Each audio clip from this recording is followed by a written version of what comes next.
వాడి పేరు చెప్తే పచ్చి మంచిలు కూడా తాగారు. వాటర్ ప్రాబ్లం అనుకుంటా. పనిలో పెట్టినా ముందన్నం పెట్టు. ఎవడో కష్టపడి సంపాదించినట్టున్నాడు. చెమట వాసన వస్తుంది. వచ్చాడా? గమనిస్తే బాబు మ్యాటిక్ సినిమాకి వెళ్తాం. రేయ్ నీ అబ్బా చెరగరా. వీళ్ళకి ఆయాసమే రాదా? ఒకటం రాదనుకుంటా. పుల్లగా తాగి పడుకుంటారు. ఓటేయడానికి ఎవడు రాడు. మరీ మంచిది, మనమే హ్యాపీగా రిగ్గింగ్ చేసుకుందాం. ఫోన్ శివారెడ్డికి ఇవ్వండి. నాకు చెప్తే శివారెడ్డి చెప్పినట్టే. మిమ్మల్ని కాలిస్తే ఆయన కాల్చినట్టేనా? జోకులు బాగా వేస్తావే. గన్ను కూడా బాగా కాలుస్తా. పొలిటికల్ కన్సెషన్ ఏం లేదా అమ్మా? పోనీ గిఫ్ట్ కింద మిమ్మల్ని ఫ్రీగా కాల్చిన. ట్రైన్ కదిలింది. అట్టగా చూస్తా ఉండు. తర్ర నెల్లిపోద్ది. నువ్వేం చేస్తున్నా? పేపర్ చదువుతున్నావా? మీకెలా తెలుసు సార్? ఇందులో తెలియడానికి ఉంది. పైన చదువుతున్నావు, కింద కోసుకెళ్ళిపోయావు. బ్యాగ్ బాగా చిరిగిపోయింది సార్. నువ్వేం టెన్షన్ పడకు నాన్న, జాగ్రత్తగా తీసుకొచ్చి కలిసి కొట్టించుకుందాం. బాబు ఇది ఏ స్టేషన్? Railway station. అందరు రాత్రిపూట కాఫీ తాగితే నిద్ర రాదంటారు. అదేంటోనండి, నేను తాగితే ఇట్టే నిద్రపోతాను. కాఫీ తాగుతారా? ఎక్కువ షో చేయి.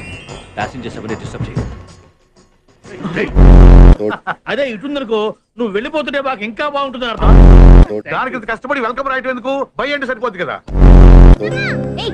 ఎందుకు రారుస్తున్నావు? పార్థు బావొచ్చాడు. అమ్మా బావొచ్చాడు. పార్థు, ఇన్నాళ్ళు ఎక్కడ ఉన్నావురా? అక్క అంతే ఇలానే ఉన్నాడు.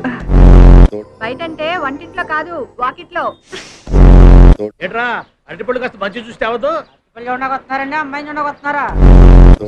పార్థు ఇంకొకసారి చూసి చెప్పు. ఊరి అందంగా లేదా? ఏ వాళ్ళ అమ్మ అందంగా ఉందా? వాళ్ళ పిల్లలు అందంగా ఉన్నారా? మేము కళ్ళు మూసుకొని కాపరా చేయట్లా? ఏమిటయ్యా నీ ప్రాబ్లం? ఇంతమంది వాళ్ళు అందంగా ఉంటున్నారు, నువ్వు ఒక్కడే కాదంటున్నావు. లోపల నీళ్ళు ఉందా, దానిలో ఉందా? మనలో ఉంది. నువ్వు ఆగండి. ఎందుకు అరుస్తున్నారు? వాడు తెలివిగల వాడు కాబట్టి పెళ్ళవకుండారే ఆడవాడు అందంగా ఉండరు అని అర్థం చేసుకున్నాడు. వర్షం అంటే ఎక్కడ ఆకాశం నుంచి పడాలి, మరి మూడంకెలంటే లేకపోతే 3 లక్షలు లెక్క పెట్టమంటావా ఏంటి?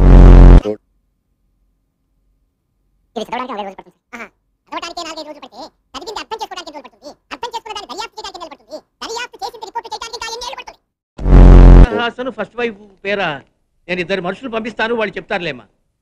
మీకు లోక జ్ఞానం లేదు, మీరు వెళ్ళండి అయ్యా. నేనే మా మనవరాలు ఏ ఛానల్ చూస్తుందో కనుక్కుని వాడి మీద ఏదో కేసు పెట్టి ముయించండి. ఏదో ప్రశ్నలు వాడు. పార్థు నువ్వేం మారలేదురా. కొద్దిగా గొడిగాడంతే.